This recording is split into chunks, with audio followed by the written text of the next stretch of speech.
ہمارے پاس سوالات آتے ہیں مولانا صاحب کہ نماز پڑھتے ہیں، نماز میں خیالات آتے ہیں، کوئی وظیفہ بتا دیں،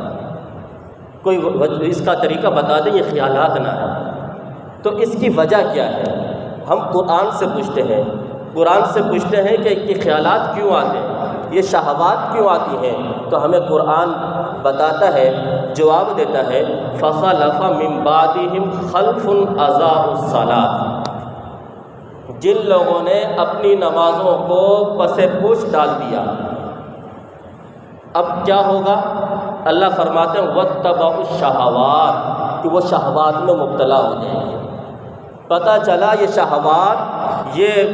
گندے خیالات اس وقت آتے ہیں جب نماز کے اندر کوتاہی ہوگی، کہ جو آدمی جماعت کے ساتھ نماز نہیں پڑھتا اس کو خیالات آئیں گے، جو آدمی 5 نمازیں نہیں پڑھتا، 3 پڑھتا ہے، 2 پڑھتا ہے، اس کو خیال آئیں گے کہ اس نے فخلف من بعدہم خلف اضاعوا الصلاۃ، وہ مصداق اس کا ٹھہر رہا ہے۔ جو آدمی 5 نمازیں بھی پڑھتا ہے، جماعت کے ساتھ بھی پڑھتا ہے، لیکن بعض دفعہ اس کی نمازیں قضا ہو جاتی ہیں، تو یہ فخلف من بعدہم خلف اضاعوا الصلاۃ۔ جو آدمی یہ سارے کام بھی کر رہا ہے لیکن نماز کے اندر جو پڑھ رہا ہے اس کو پتہ ہی نہیں ہے کہ میں پڑھ کیا رہا ہوں، قرآن پاک کی تلاوت ہی صحیح نہیں کر رہا، تلفظ ہی صحیح نہیں ہے، فخلف من بعدہم خلف اضاعوا الصلاۃ کا مصداق ہے۔ اور نماز صحیح بھی پڑھ رہا ہے لیکن نماز کی نیت باندھی بھی ہے، کبھی یہاں کھجانے میں لگا ہوا ہے، کبھی ادھر کھجانے میں لگا ہے، عمل کثیر کر رہا ہے، یہ فخلف من بعدہم خلف اضاعوا الصلاۃ کا مصداق ہے۔ تو فرمایا یہ شہوات تب آتی ہیں جب انسان کی نماز کے اندر کمی ہوگی، کمزوری ہوگی، اور اس کی مفسرین نے تفسیریں مختلف بیان کی۔ میں نے آپ کے سامنے ایک تفسیر کہ 5 نمازیں جماعت کے ساتھ نہیں پڑھ رہا، دوسری تفسیر 5 نمازیں پڑھتا ہی نہیں ہے،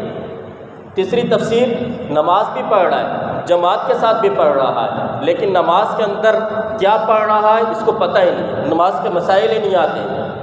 یہ ہے۔ چوتھی تفسیر کہ نماز کے مسائل کے بارے میں تو پتہ ہے لیکن جو تلاوت کر رہا ہے اس کے تلفظ صحیح نہیں ہے۔ پانچویں تفسیر کہ ساری چیزیں صحیح ہیں، ہاں ایک کام کر رہا ہے، نماز کے اندر